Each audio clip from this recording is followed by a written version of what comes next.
भाजप प्रदेशाध्यक्ष चंद्रशेखर बावनकुळे वादाच्या भोवऱ्यात सापडलेत। चंद्रशेखर बावनकुळेंच्या संस्थेला 5 कोटींचा भूखंड फुटकळ दरामध्ये दिल्याचा आरोप करण्यात आलाय। यावरून विरोधी पक्षनेते विजय वडेट्टीवार तसंच ठाकरे गटाचे खासदार संजय राऊत यांनी हल्लाबोल केलाय आणि यावरूनच बावनकुळेंना हे स्पष्टीकरण द्यावं लागले। बघूया।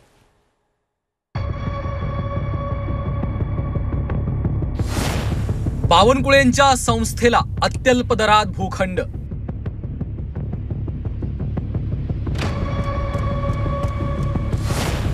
वित्त आणि महसूल विभागाच्या विरोधानंतरही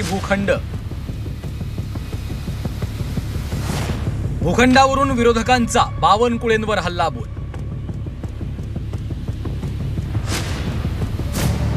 भाजपचे प्रदेशाध्यक्ष चंद्रशेखर बावनकुळेंच्या संस्थेला शासकीय भूखंड देण्याचा निर्णय महायुती सरकारने घेतलाय।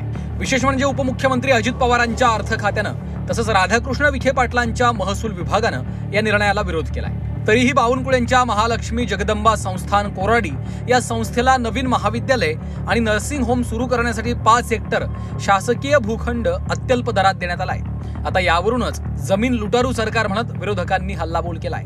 विनोबा भावे यांची ही घोषणा होती, सब भूमी गोपाल, पण भाजपच्या राज्यामध्ये सब भूमी देवा भाऊ की, आणि देवा भाऊ को जैसा लगता है ये भूमि बांट देंगे अपने अपने लोगों को। नाही, ते जमीन खाण्यामध्ये तर हे लोक हे फार वस्ताद आहे।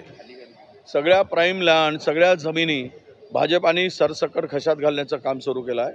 महाराष्ट्राचे हे खऱ्या अर्थानं जमीन लुटारू सरकार म्हणून यांची ओळख होणार आहे।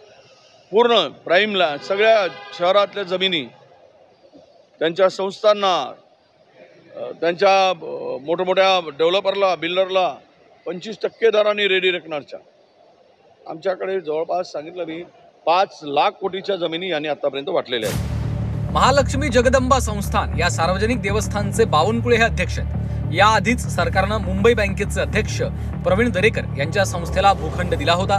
आता भाजपचे प्रदेशाध्यक्ष चंद्रशेखर बावनकुळे यांच्याही संस्थेला भूखंड देण्यात आलाय। धार्मिक स्थळावर अनिल देशमुखही माथा टेकून जातात, आई महालक्ष्मी जगदंबेचं दर्शन करून वडेट्टीवार फॉर्म भरतात।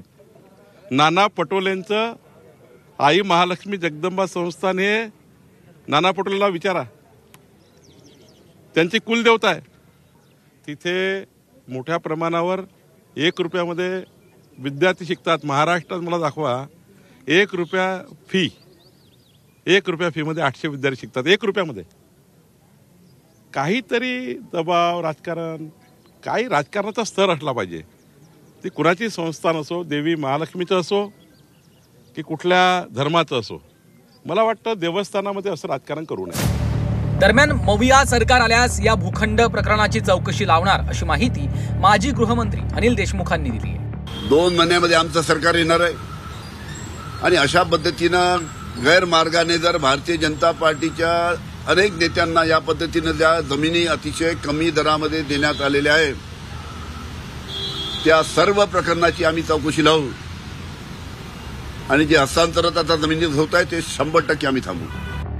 रेडी रेकनर दरानुसार या भूखंडाची किंमत तब्बल 5 कोटी इतकी असल्याचं बोललं जात आहे। मात्र चंद्रशेखर बावनकुळे यांच्या संस्थेला हा कवडीमोल दरात देण्यात आल्यामुळे वाद निर्माण होण्याची शक्यता आहे। कपिल राऊतसह ब्युरो रिपोर्ट, मुंबई।